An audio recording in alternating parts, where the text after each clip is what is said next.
안녕하십니까. 반갑습니다. 이제 형사법 문제를 보도록 하겠습니다. 자, 첫 번째 보시면요.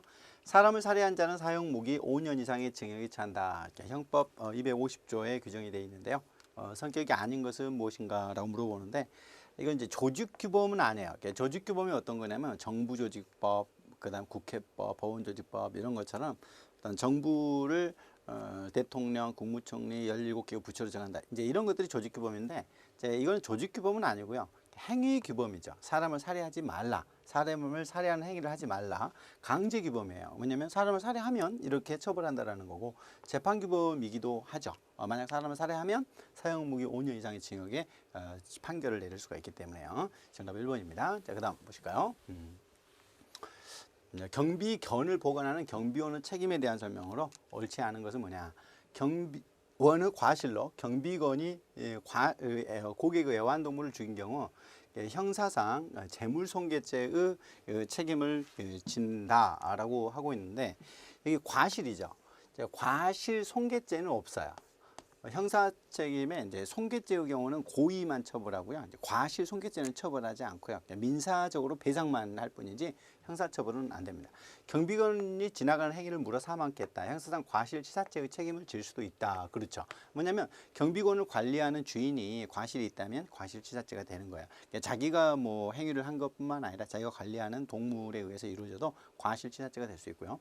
경비원이 지나가는 행위를 물어 손해를 가한 경우 민사상 손해배상이 지죠. 그죠. 과실이든 고의든. 그 다음에 경비원은 보관하는 상당한 주유물을 당하는 입증 책임을 한 경우에 민사상 손해배상을 책임지지 않는다. 그렇죠. 이게 상당한 주의를 했단 말은 과실이 없단 말이거든요. 자, 과실이 없으면 이런 경우에는 과실 책임의 원칙에 의해서 이제 배상할 책임이 없죠. 답은 1번이었네요. 다음 문제 보실까요? 죄형 법정주의 원칙이 아닌 것은인데 이제 소급표 금지 원칙은 맞습니다.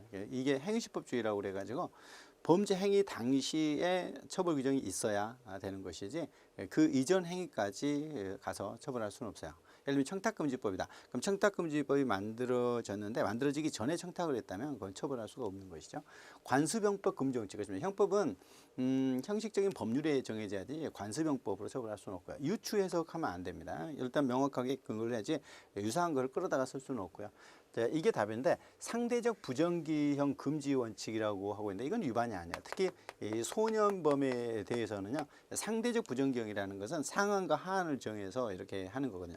절대적 부정기형은 절대 안 돼요. 절대적 부정기형은 징역이 처한다. 이런 게 절대적 부정기형이거든요. 몇 년일지 몰라 이런 경우. 상대적 부정기형은 2년 이상 4년 이하 징역이 처한다. 이거는 이제 소년범에서 허용이 되고 있기 때문에 재형법정주의 위반이 아닙니다. 다음 문제 보실까요? 형법상 범죄 성립 요건이 아닌 것은 성립 요건은 구속 요건, 해당성, 위법성, 책임 이렇게 되니까 이게 답이에요. 이건 객관적 처벌 요건은 성립 요건이 아니고요. 성립 요건과 별도로 이렇게 이제 이거는 이제 처벌 요건이라고 해서 별도로 이렇게 있는 것이죠. 성립 요건은 세 가지예요. 구속 요건에 해당하고 위법하고 책임 있는 인간 행위다 이렇게 하거든요. 다음 문제 보실까요? 자, 위법성 조각 사유라는 거예요. 범죄 요건을 충족을 하게 되면은 위법성이 추정이 돼요. 그래서 위법성 조각 사유를 보게 되는데 틀린 것은 자구 행위는 사후적 긴급행위다. 그렇습니다. 그러니까 자기의 청구권을 보호하기 위해서 그 청구권을 보존하는 행위이기 때문에 위법성이 조각돼요. 정당방위 할 수 있다. 안 돼요. 왜냐면 이제 이거는 이제 어떤 경우냐면은 강도가 왔어요. 이제 강도가 이제 폭행을 하려고 하니까 이게 방어 행위를 했단 말이죠. 그러니까 방어 행위를 하니까 강도가 또 정당방위를 할 수 있냐? 안 된다는 거예요. 왜냐하면 정당방위는 이게 상대방을 위법 행위해야 되는데 정당방위는 위법이 아니거든요. 근데 정당방위 또 정당방위는 안 되는 겁니다. 그러니까 틀렸고요.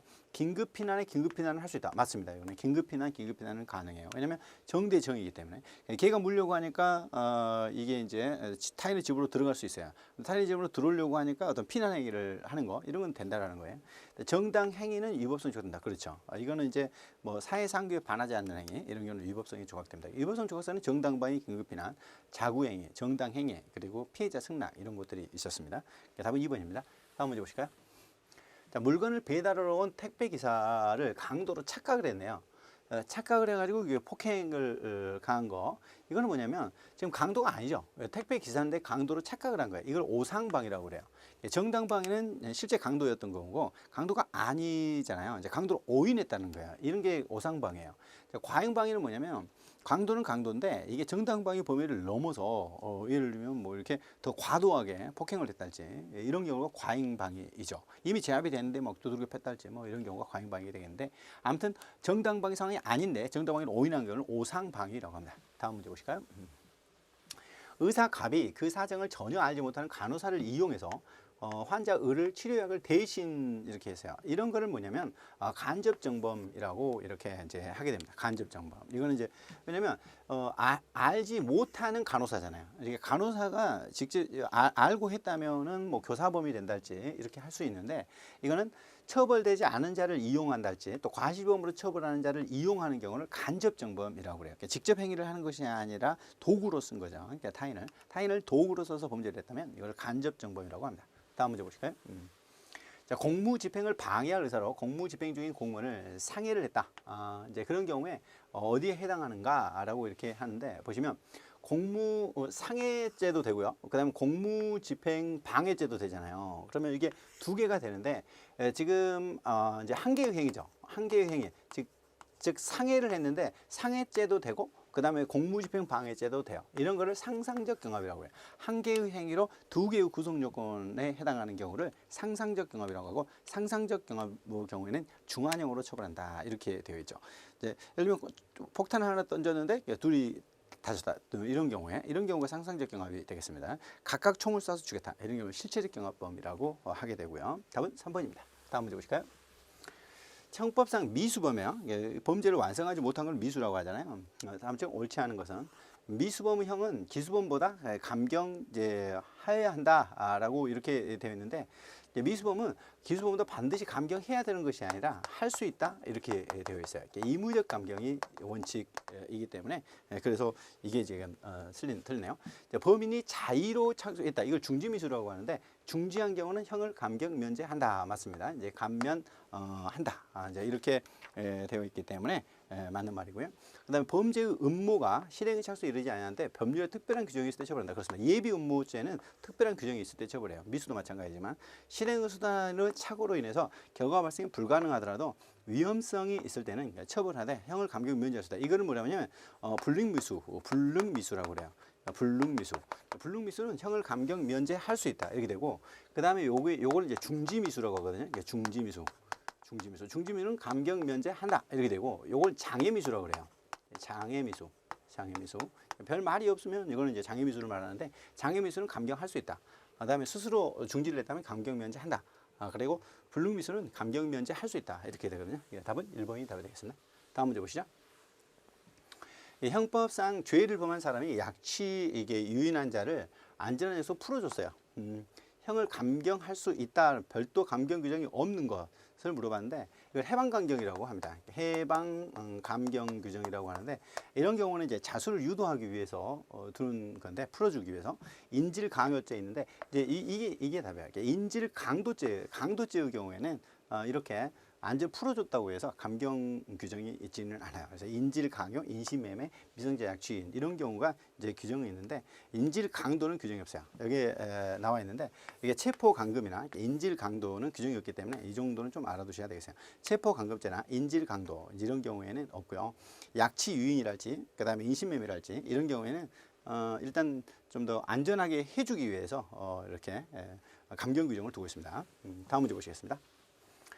선고유예가 있어요. 선고유예 내용이 아닌 것을 물어봤어요. 선고유예 기간 중 벌금형 이상의 판결이 확정이 되면 유예하는 건 아니죠. 벌금형이 아니라 자격정지 이상이죠. 자격정지 이상의 판결이 확정되어야 이렇게 유예한형을 선고를 하는 거죠. 그리고 형이 병과되었을 때 병과라는 게 두 개 같이 하는 거야. 형의 전부 일부에 대해서 선고를 유예할 수 있다. 그렇습니다. 이게 이제 두 개가 된다. 그럴 때는 하나만 또는 이제 둘 다 선고를 유예할 수 있고 선고를 유예하는 경우에 보호관찰을 명할 수 있다. 그렇습니다. 이렇게 선고 유예는 이제 2년간 유예되는데 1년간 보호관찰을 명할 수가 있습니다. 형을 선고유예를 받은 날로부터 2년이 경과되는데 면소 간주된다. 맞습니다. 이쪽에 이제 전과를 안 남게 하는 것이죠. 공소제기가 없는 걸로 되는 거예요. 선고유예 기간이 2년입니다. 그리고 보호관찰 기간은 원래 1년이고요. 1년간 보호관찰을 명할 수 있다라고 이렇게 되어 있죠. 근데 선고유예 기간 2년 안에 자격정지 이상의 판결을 받게 되면 그 유예했던 형을 선고를 할 수 있게 되죠. 선고하죠. 자, 1번이 답이고요. 다음 문제 보시겠습니다. 이제 형법 강론에 나와 있는 내용입니다. 이제 개인적 법익에 관한 범죄가 아닌 것인데 이게 도박죄죠. 도박죄는 사회적 법익이에요. 사회적 법익과 관련되어 있죠. 위조 변조죄랄지 이런 것들도 이제 마찬가지고 방화죄 이런 거 사회적 법익인데 재산죄죠. 개인적 절도죄. 그다음에 이제 개인의 신체에 관한 폭행죄. 그리고 이제 신체 등에 대한 뭐 공갈죄, 뭐 재산 재물도 들어가겠지만 아무튼 개인적 법익이에요. 이런 것들이 절도, 폭행, 공갈, 손괴, 살인, 뭐 강도, 횡령, 배임 이런 것들이 개인적 법익이라면 도박죄 이런 건 사회적 법익이고 공무집행 방해죄랄지 뇌물죄랄지 이건 이제 국가적 법익 이렇게 들어가죠. 다음 문제 보시겠습니다. 과실치상죄의 법정형이 아닌 것은 이라고 했는데 이게 과실치상은 징역이 아니고요. 벌금, 구류, 과료가 있어요. 과실치상은 500만 원 이하의 벌금, 구류, 과료에 처한다. 그래서 벌금이 한 5만 원 이상이고요.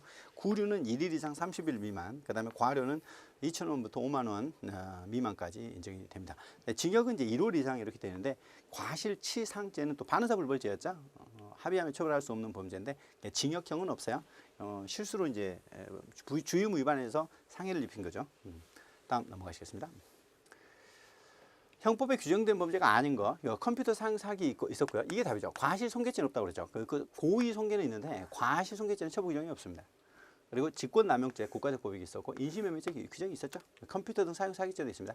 이거는 과실손괴죄가 없어요. 다음 문제 보시겠습니다. 형법상 재산에 관한 범죄인데 이거는 국가적 법익이죠. 배임죄 재산죄 맞고요. 손괴죄도 재산죄 맞고 신용훼손죄는 명예신용과 관련된 거잖아요. 장물죄 이렇게 해서 재산죄의 경우에는 니은, 디귿, 미음 이렇게 답이 되겠죠. 재산죄는 그 외에도 이제 절도, 강도, 횡령 뭐 이런 범죄들이 있죠. 다음 문제 보시겠습니다. 형법상 재산에 관한 죄가 아닌 거, 이제 절도, 뇌물이죠. 뇌물죄는 재산죄가 아니에요. 손괴죄도 재산죄입니다. 뇌물죄의 경우는 국가적 법익에 관한 범죄가 해당합니다. 이렇게 좀 간단히 나와요. 자, 그다음 보시겠습니다. 이제 형사 소송과 관련된 내용이 나옵니다. 자, 우리나라 형사소송법에 대한 설명으로 옳은 것은 뭐냐? 형법의 적용 실현을 목적으로 한 실체법이 아니라 절차법이죠. 형법은 실체법이라고 한다면 형사소송은 절차법이에요. 공판 절차뿐만 아니라 수사 절차도 규정하고 있다. 그죠? 수사 절차, 경찰, 검사와 관련된 직권주의를 기본으로 그렇지 않죠. 이거는 이제 탄핵주의이면서 당사자주의, 당사자가 주장 입증을 해야 되잖아요. 당사자주의를 기본 구조로 하면서 직권주의를 가미하고 있어요. 형식적 실질 아니죠. 실질적 실체 진실주의라고 볼 수 있겠죠. 적정 절차 원리 그리고 신속 재판 원리 지도 이념으로 하고 있는데 실체 진실은 실질적 실체 진실이죠. 실체 진실. 그러니까 실질적으로 진실을 밝혀야 되겠지. 형식적으로만 밝히는 게 아니죠. 답은 2번이 되겠습니다. 다음 문제 보시죠. 형사소송 기본 이념이 아닌 거, 이거 실체적 진실 발견, 그렇죠? 적정 절차. 근데 여기 답이네요. 비공개 아니라 재판 공개 원칙이죠. 신속한 재판 원칙이 있었어요. 다음 문제 보시겠습니다. 문제는 좀 간단하게 나와요. 문제의 취지랄지 문제의 형식 좀 보고 이렇게 풀어내면 될 것 같아요. 우리나라 형사법 기본 구조가 아닌 거, 기소 독점주의, 그 검사만 기소할 수 있죠. 공개재판주의 맞고요. 증거재판주의 맞는데 이게 답이죠. 실체적 진실주의죠. 실체 진실주의, 실체적 진실주의, 형식적 진실주의가 아니라 실체 진실주의예요. 자, 다음 넘어갈게요. 우리나라 기본 구조에 옳은 것, 규문주의가 아니죠. 탄핵주의라고 그래요. 탄핵주의. 탄핵주의는 공소 제기권자와 공판권자를 구분하는 거잖아요. 검사가 공소 제기를 하고 법원에서 재판을 하는 거니까 탄핵주의를 배척하고 있다. 그렇지 않죠? 탄핵주의를 취하고 있고 국가소추주의를 취하고 있죠. 그죠? 검사만 공소 제기를 할 수 있고 당사주의를 기본으로 하고 직권주의를 이렇게 가미하고 있다. 이렇게 하고 있는데 보충적으로만 적용한다 이렇게 하는데 이제 이거는 이제 이렇게 민사소송이에요. 민사소송법이 그렇고요. 당사주의를 완전히 기본으로 한다라고 말할 수는 없기 때문에 상대적으로 이게 3번을 답으로 해야 됩니다. 당사주의를 기본으로 하고 있지는 않아요. 이게 그렇기 때문에 이거는 민사소송법에서는 이렇게 말을 하고 있지. 그래서 당사주의와 직권주의를 같이 결합하고 있다 이렇게 하면 좋지만 직권주의가 완전히 보충적인 건 아니에요. 그러니까 처분을 다 할 수는 없기 때문에 그래요. 답을 3번으로 하셔야 돼요. 다음 문제 보시겠습니다. 자, 소송 후 주체가 아닌 거 이게 답이죠. 변호인은 주체는 아니었죠. 피고인을 도와주는 자인데 검사, 피고인, 법원 그래서 법원에서는 이제 재책기피 회피 이런 게 있었죠. 이제 검사 동의를 원칙이랄지, 검사는 이제 기소득점주의랄지, 피고인의 권리 등이 있었죠. 무죄추정 원칙이랄지, 공정한 재판을 받을 권리 뭐 이런 것들이 있어요. 다음 문제 보시겠습니다. 형사 소송에서 불공평한 재판을 할 염려가 있는 자발적으로 뭐야? 스스로 이게 이제 회피죠, 회피. 이 기피라는 것은 뭐냐면 신청에 의해 가지고 이루어지는 거고, 회피라는 것은 법관이 자발적으로, 재책은 당연히 나오는 거 이런 겁니다. 거부는 없어요. 답은 2번입니다. 다음 문제 보시겠습니다.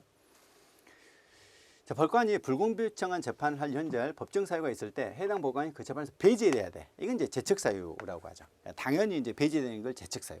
스스로 이렇게 나오는 걸 회피. 그다음에 이제 기피라는 건 이제 청구에 의해서 이루어지는 걸 기피 이렇게 되니까 재책, 기피, 회피 이런 걸 알아야 됩니다. 답은 1번이었네요. 다음 문제 보실게요.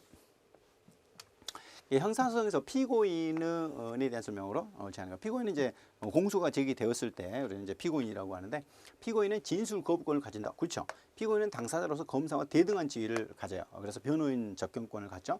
검사에 의하여 공소가 제기된 자를 피고인이라고 하고요. 피고인은 소환, 구속, 압수수색의 강제 처분은 주체가 아니고 이 객체죠. 객체. 강제 처분의 대상. 강제 처분. 그러니까 소환받고 그다음에 구속되고 그다음에 압수수색 당하고 이렇게 되기 때문에 이거는 이제 주체는 아니죠. 이거는 객체로서의 지위입니다. 다음 넘어가시겠습니다. 이 형사소송법상 피고인에 대한 설명으로 제하는 거. 피고인은 공판장에서 진술을 거부할 수 있다. 그죠? 진술 거부권을 고지받을 수도 있고 진술을 거부할 수도 있습니다. 자기에게 형사상 불리한 진술을 거부할 묵비권을 갖죠. 피고인은 불공평한 재판을 할 염려가 있는 법관은 재척을 이게 신청할 수 있다. 이게 신청을 하는 건 재척을 신청하는 거죠. 재척은 당연히 하는 거죠. 기피를 신청하는 거죠. 기피 신청할 수 있고요. 그러니까 재척은 당연히 배제되는 거. 그다음에 신청하는 것은 기피. 스스로 나오는 거 회피 이런 걸 물어보는 거죠. 피고인이 법인일 때 대표자가 소송을 대신해요. 그렇습니다.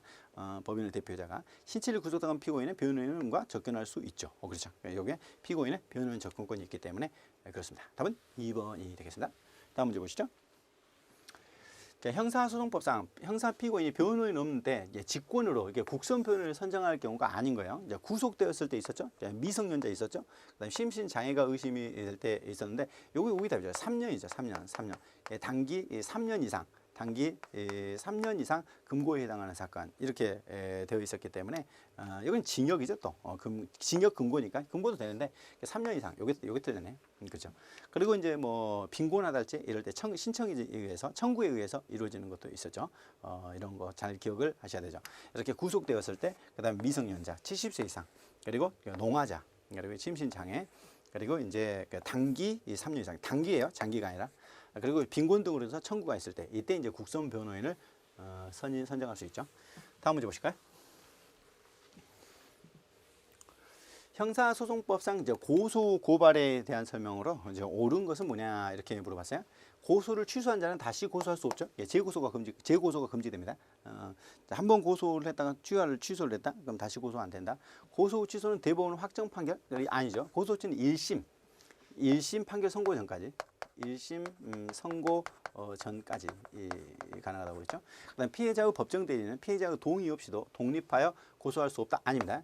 법정 대리는 독립 고소권이 있어요. 그렇기 때문에 피해자의 동의 없이도 고소할 수 있습니다. 친고죄의 공범 중 1인에 대한 고소는 다른 공범이 있습니다. 이걸 바로 주관적 불가분 원칙이라고 그랬죠. 한 사람한테 대한 고소는 다른 사람에 대한 고소로 인정이 될 수 있죠. 답은 4번이 됩니다. 다음 문제 보실까요? 고소와 고발에 대한 설명으로 옳지 않은 것은 뭐냐? 피해자가 아니면 고발할 수 없다. 아니죠. 고발은 누구든지 할 수 있죠. 그다음 고소를 취소한다는 다시 고소하지 못한다. 했는데 그렇죠. 이게 이제 재고소 금지가 있고요. 고소 취소는 대리인으로 하여금 할 수도 이렇게 있다. 라고 했는데 그렇죠. 대리인에 대해서도 할 수 있어요. 뭐 이게 답이네요. 고소와 고발은 서명, 구술로도 가능하죠. 그죠? 조서를 작성하고. 그럼 답은 1번이네. 피해자가 아니야. 고발은 누구든지 할 수 있죠. 그렇기 때문에 1번이 답이 되겠습니다. 다음 문제 보시죠. 수사입니다. 이제 수사의 일반 원칙이 아니고 의무수사가 원칙이에요. 강제수사는 특별히 규정이 있을 때만 그러고 수사 자유 원칙 아니죠. 이거는 수사 당연히 이제 그 필요성이 있다 할지 상당성이 있을 때만 가능하기 때문에 자유롭게 할 수 있는 것은 아니에요. 영장을 받아야 되고 그다음에 강제 수사는 법이 정한 것만 해야 되죠. 의무 수사가 원칙이고 답은 2번이네요. 다음 보겠습니다. 자, 문제는 좀 다 간단하게 나와요. 그렇기 때문에 그다음에 의무 수사를 골랐는데 검증은 강제 수사죠. 압수 체포 구속 압수수색 검증을 강조서고 피의자 신문은 이무수사 맞고요. 사실 조회도 맞는데 압수수색할 때 강조서이기 때문에 이무수사는 니은 디귿 이렇게 되겠네요. 그래서 답은 이렇게 니은 디귿이죠. 이제 그 외에도 참고인 조사 등이 있었죠. 이런 경우가 있습니다. 그리고 강제수사는 체포 구속 압수 이런 것들이 여기에 들어가 있죠. 다음 문제 보시겠습니다. 이무수사 방법이 아닌 거, 이게 1번이 답이죠. 체포 구속은 강제수사잖아. 그러니까 참고인 진술을 정치한다든지, 감정 통역 번역을 위촉한다든지, 뭐 이거는 피의자 신문을 한다든지, 출석 요구를 한다든지, 이건 이무수사죠. 이무수사라는 건 강제성이 없는 거. 체포 구속은 강제성이 있기 때문에 강제수사 이렇게 됩니다. 다음 문제 보실까요? 형사소송법상 이제 이 체포에 대해서 옳지 않은 거. 검사, 사법, 경찰 관리가 아닌 자가 현행범으로 체포해서 48시간이 낸 게 아니죠. 이게 즉시 인계해 줘야 돼요. 48시간의 경우는 이제 뭐 체포를 했을 때 구속영장을 청구하는 시간, 48시간 이내에 청구해야 된다. 이런 것이 나오고 여기에서 현행범 체포했을 때 사인이 현행범 체포했을 때는 즉시 수사관에 인도해야 돼요. 현행범을 누구든지 영장 없이 체포할 수 있죠. 현행범 체포는 사인도 되고요.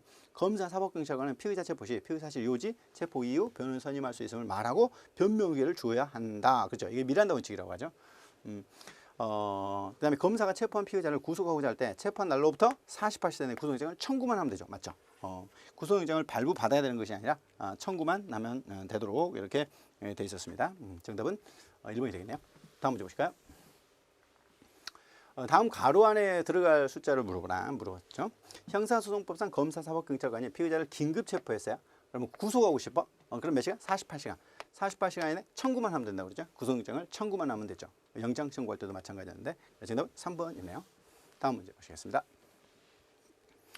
형사소송법상 무기징역에 해당하는 공소시효는 이제 얼마냐라고 했는데 15년이에요. 15년. 여기 이제 정리가 됐는데 보시면 사형의 공소시효는 25년이 제일 길어요. 25년 제일 깁니다. 그다음 무기징역은 15년이에요. 15년. 자, 그다음에 보시면 장기 10년 이상 10년 이렇게. 그다음에 5년 미만 5년 미만은 5년. 자, 그러면 10년 미만은 7년이죠. 7년 이렇게 됩니다. 그러니까 일단 25년 사형 25년이 제일 커요. 그다음에 무기는 15년. 10년 이상이면은 10년. 5년 미만이면 5년. 그러면 10년 미만이면 7년. 그다음에 이제 자격정지인데 5년 이상 자격정지는 3년. 그리고 이게 벌금 있는데 이제 장기 구류, 과료, 몰수 이렇게 이제 5년 미만. 여기 이제 1년 이렇게 되니까 그런 정도 잘 보셔야 되고요. 무기징역은 몇 년? 15년 이렇게 됩니다. 다음 문제 보시죠. 검사가 재량에 의해서 불기소 처분을 할 수 있는 원칙을 뭐라고 하느냐라고 하는데 이걸 기소 편의주의라고 그래. 기소 편의주의. 이거는 이제 검사가 공소 제기도 할 수 있고 그다음에 공소 제기를 안 할 수도 있고 이런 걸 기소 편의주의라고 하고 기소 독점주의라는 거는 뭐냐면 검사만이 공소 제기할 수 있다. 이게 기소 독점주의라고 하는 것이죠. 그다음에 일반 사인이 안 되는 걸 국가소추주의라고 하고 있죠. 아무튼 범죄가 되는데 범죄가 되면 반드시 이렇게 기소해야 된다. 이걸 기소 법정주의라고 그래요. 근데 기소 법정주의와 반대가 기소 편의주의입니다. 기소 편의주의. 그래서 기소 편의주의를 취하고 있죠. 다음 문제 보실까요? 다음 공판 절차 중 가장 먼저 이루어지는 거. 가장 먼저 이거였죠. 진술거부권을 먼저 고지하고 그 다음에 인정신문을 하고 그 다음에 이제 피고인 신문하고 이렇게 가죠. 진술거부권이 먼저 인정신문, 그 다음에 피고인 신문, 그 다음에 이제 판결 선고 이렇게 순서대로 이렇게 가는 겁니다. 일단 진술거부권을 고지해야 돼요. 당신에게 형사상 불리한 진술 거부할 권리가 있습니다. 이제 이게 되죠. 이제 이렇게 일단 진술거부권을 먼저 하고 그러니까 여기서 보시면은 진술거부권 먼저 고지하고 그리고 인정신문을 내요. 그리고 이제 피고인 진술을 듣고 나중에 판결을 하고 이렇게 되는 겁니다. 자, 인정신문이라는 거는 뭐 당신이 홍길동 맞냐 이렇게 피고인임을 확인하는 절차예요. 자, 다음 문제 보시겠습니다. 이제 국민의 형사재판 참여와 관련된 내용을 물어봤습니다. 다음 쪽 옳지 않은 거. 피고인이 국민 참여 재판을 원하지 않을 경우에는 할 수 없다. 그렇죠? 국민 참여 재판은 필요적 변호사건이에요. 그래서 반드시 국선변호를 선임해 줘야 되고요. 20세죠, 20세. 배심원은 만 20세 이상이에요. 18세 이상, 19세 이상이 아니라 20세 이상이어야 됩니다. 근데 국민만 되죠. 외국인 안 되고요. 배심원은 판결 구속할 다른 판결을 할 수 있죠. 그죠? 구속력이 없죠. 아주 중요하죠. 배심원은 판결 결과와 다른 판결을 할 수 있다. 이제 4번을 잘 기억하셔야 된다. 다음 문제 보시죠. 형사소송법상 증거 일반 원칙에 관한 설명으로 옳지 않은 것은 뭐냐? 사실 인정은 증거여야 돼요. 그러니까 증거재판주의라고 하죠. 증거 없이 사실 인정할 수 없습니다. 피고인의 자백이 피고인의 유일한 증거이면 유죄 증거를 하지 못하죠. 이걸 뭐라고 한다? 자백 보강 법칙이라고 한다. 자백이 유일한 증거일 때에는 유죄 판결할 수 없죠. 자백이 임의로 진술한 것이 아니라고 의심할 만한 이유가 있을 때 유죄의 증거로 할 수 없다. 그죠? 이걸 자백 배제의 법칙 이렇게 말합니다. 자백 배제의 법칙. 그다음 피의자에 대한 진술 의혹권을 고지하지 않은 상태에서 수집한 증거는 증거 능력이 없죠. 이거는 위법 수집 증거 배제 법칙이라고 해서 위법하게 수집한 증거이기 때문에 증거로 쓸 수가 없습니다. 정답은 4번이 되겠습니다. 다음 문제 보실까요? 자, 피고인이 공판정에서 자백한 사건에 대해서 증거 능력을 완화하는 형태로 신속히 하는 거, 이걸 간이 공판 절차라고 하죠. 답은 2번이죠. 공판정에서 자백을 했다. 그러면 뭐 간이하게 해결하는 절차, 간이 공판 절차라고 합니다. 다음 문제 보시죠. 형사소송법상 공소 기각 판결입니다. 공소 기각 판결을 해야 되는 게 아닌 거 이렇게 됩니다. 피고인 재판권이 없다. 이건 공소 기각 판결 맞죠? 고소가 취소됐다. 친고죄에서 이것도 맞죠? 이게 답인데 이거는 공소 기각 결정이에요. 공소 기각 판결이 아니라 결정이죠. 결정. 공소가 취소됐다. 이런 경우에는 법률 규정 위반했다. 이런 경우는 공소기각 판결입니다. 그래서 공소기각 판결과 공소기각 결정을 물어보는 건데 좀 이제 어렵죠. 아무튼 공소가 취소될 때는 공소기각 결정을 해요. 판결과 결정의 차이가 있죠. 판결의 경우에는 항소, 상고, 결정은 항고, 재항고 이렇게 들어가잖아요. 그런 차이점이 있기 때문에 공소가 취소될 때는 공소기각 결정입니다. 다음 문제 보실까요? 친고죄에 있어서 고소가 취소돼서 법원이 행하는 것은 뭐냐? 이거는 공소기각 판결이라고 그랬죠. 방금 이제 친고죄에서 고소가 취소되면 공소기각 판결. 공소기각 판결을 보면 재판권이 없다. 그다음에 법률에 위반했다. 그다음에 여기 공소 제기되는데 다시 공소 제기했다. 이게 이제 중복 취소된 거죠. 다시 중복적으로. 그다음에 다른 공소 취소 후 다른 중요한 증거가 발견되지 않았습니다. 다시 공소 제기한 거죠. 다시 공소 제기한 거죠. 이렇게 친고죄에서 고소가 취소됐다. 이런 경우. 반의사 불벌죄에서 이렇게 합의가 되었다. 이렇게 이런 경우는 공소기각 판결입니다. 이게 판결만 좀 잘 외워두세요. 다음 문제 보시겠습니다. 면소 판결, 학사 공범 이렇게 되는데 해야 되는 경우인데 이게 답이죠. 공소시효가 완성됐을 때 이런 경우가 이제 이렇게 됩니다. 재판권이 없으면 공소기각 판결이죠. 이게 친고죄에서 고소가 취소된 공소기각 판결이고 공소 제기된 사건에 다시 공소 제기했다. 이것도 공소기각 판결이고요. 이거 면소 판결이죠. 면소 판결은 확정 판결이 있었다. 그 다음에 이제 사면이 있었다. 공소시효가 완성됐다. 범죄 후에 이제 형이 폐지됐다. 이런 경우 학사 공범 이렇게 됐죠. 이제 확정 판결, 사면, 공소시효 완성, 그다음에 범죄 후 형이 폐지된 경우 이런 경우가 바로 면소 판결이었습니다. 다음 문제 보시겠습니다. 면소 판결하는 거 아닌 거 그러면 이게 답이죠. 이거는 이제 공소기각 판결이고요. 여기에 확사 공범할 때 공, 그다음에 범죄 후 폐지됐다, 사면, 확정 판결이 있는 경우 이렇게 되죠. 답은 1번이죠. 재판권이 없을 때는 공소기각 판결이죠. 공소기각 판결. 공소기각 판결, 공소기각 결정, 그리고 면소 판결 이렇게 이루어집니다. 자, 다음 문제 보실까요? 이제 상소에 대한 상소라는 건 항소와 상고 이 두 개를 이제 합해서 말하는 건데 옳지 않은 거. 검사 피고인은 상소할 수 있다. 그렇죠? 둘 다 할 수 있어요. 7일이죠, 맞죠? 항소권자는 항소를 제기하면 항소기간 내에 항소장을 항소법원에 아니죠 원심 법원에 제출한다고 그랬죠. 서울지방법원에서 판결이 났다. 그래서 고등법원에 예를 들면 항소를 냈다. 그럼 고등법원이 아니라 서울지방법원에 제출하는 거예요. 항소장은. 상소는 항소와 상고. 항소는 2심으로 가는 거고 상고는 3심으로 가는 거죠. 맞죠? 상소에는 항소와 상고가 있어요. 답은 3번인데 항소장은 어디다 제출한다? 원심 법원. 원래 이제 재판한 법원에다가 제출한다. 이렇게 돼 있었죠. 다음 문제 보실까요? 형사소송법상 상소에 대한 설명으로 이제 옳지 않은 것은 무엇인가라고 이렇게 물어봅니다. 항소장은 아니죠. 원심 법원이죠. 상소는 재판 일부에 대해서도 할 수 있고요, 그죠? 이 7일이 내야 되고 법정 대리인도 상소할 수 있죠, 그죠? 이 법정 대리인은 피고인의 의사와 동의 얻지 않고도 상소할 수 있다고 그랬죠. 아무튼 항소장은 원심 법원, 원래 재판한 법원에 하는 것이지 항소 법원에 하는 게 아니에요. 고등법원에 하는 게 아니죠. 답 1번입니다. 다음 문제 보실까요? 형사소송법상 상소에 대한 설명으로 옳지 않은 거. 상고심은 법률심이다. 그렇죠. 이게 대법원은 법률심이에요. 법원은 결정에 불복하는 상소는 항고이다. 그죠? 결정에 대해서는 항고, 재항고 이렇게 있죠. 맞습니다. 그 다음에 피고인에 의하여 항소한 사건에 불이익병금죄 적용된다. 그렇죠? 며칠이었어요? 7일이었지. 7일. 이렇게. 항소는 7일 이내에 이렇게 해야 됩니다. 답은 4번이네요. 다음 문제 볼까요? 상소할 수 없는 자를 물어봤어요. 검사 뭐 되죠? 이제 피고인도 되고 법무부 장관은 아니죠. 법무부 장관이 안 되죠. 피고인은 법정 대리인도 되는데 이 법무부 장관이 항소 상고를 할 수는 없습니다. 그래서 틀린 지문이 되겠습니다. 다음 문제 보실까요?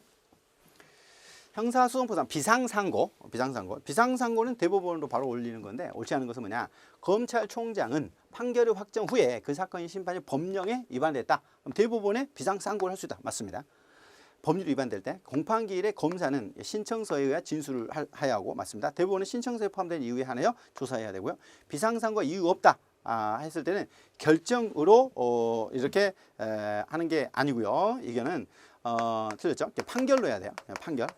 판결 결정 명령 이렇게 돼 있는데 비상상고는 대법원 오기 때문에 판결로 해야지 결정으로 하는 게 아닙니다. 답은 4번이네요. 다음 문제 보실까요? 형사소송법상 재심 청구입니다. 재심은 새로운 중요한 증거가 있을 때 옳지 않은 것. 재심 청구는 원 판결 법원 그렇습니다. 원래 판결했던 법원을 해야 제출합니다. 재심 청구는 형의 집행이 정지된다. 그렇지 않아요. 일단 재심 청구했다고 하더라도 예를 들면 교도소에 있는데 재심 청구를 했어. 그래도 교도소에 계속 있는 거지 풀어주는 건 아니에요. 재심 청구가 청구권은 소멸 후인 것이 명백할 때 결정으로 기각합니다. 이게 맞습니다. 재심 청구는 형의 집행을 받지 아니하게 된 때에도 할 수 있다. 그렇습니다. 이건 뭐 집행을 면제받았다 할지라도 이건 유죄 판결이기 때문에 재심 사유가 있으면 재심 청구할 수 있어요. 답은 2번이 됩니다. 다음 문제 보시겠습니다. 형사상 유죄의 확정 판결에 중대한 사실 오인이 있어요. 그럼 판결을 받은 자의 이익을 위해서 판결의 부당함을 시정하는 부당 구제 절차. 그러니까 중대한 사실 오인 이게 이제 재심이죠. 이제 연쇄살인 사건에서 이제 뭐 유죄 판결을 받았었다. 형을 살았다. 근데 중대한 사실 오인이 있다는 거죠. 이제 그랬을 때 하는 게 재심입니다. 다음 문제 보시겠습니다. 그다음에 이제 특별 형사소송 절차에 대해서 이제 옳은 것은 어떻게 되냐라고 물어봤어요. 약식 명령은 해당 사건을 관할 경찰서장 아닙니다. 검사가 청구하는 거예요. 약식 명령은. 약식 명령이 확정되더라도 확정판과 동일한 효력을 가져요. 약식 명령 확정이 동일한 효력을 받습니다. 즉결 심판 절차는 관할 경찰서장이 청구하죠. 20만 원 이하의 벌금구리 과료 맞네요. 경미한 문제만. 즉결 심판이 확정되면 확정판과 동일하죠. 집행은 경찰서장이 합니다. 맞습니다. 그러면 옳은 것은 디귿 리을이 되겠죠. 정답은 4번인데 지금 뭐 이제 정답만 2번으로 돼 있어요. 4번으로 좀 바꿔 주시고요. 4번이 답이 되겠습니다. 자, 이 시간 여기까지 하고요. 다음 시간에 행정법 보도록 하겠습니다. 수고하셨습니다.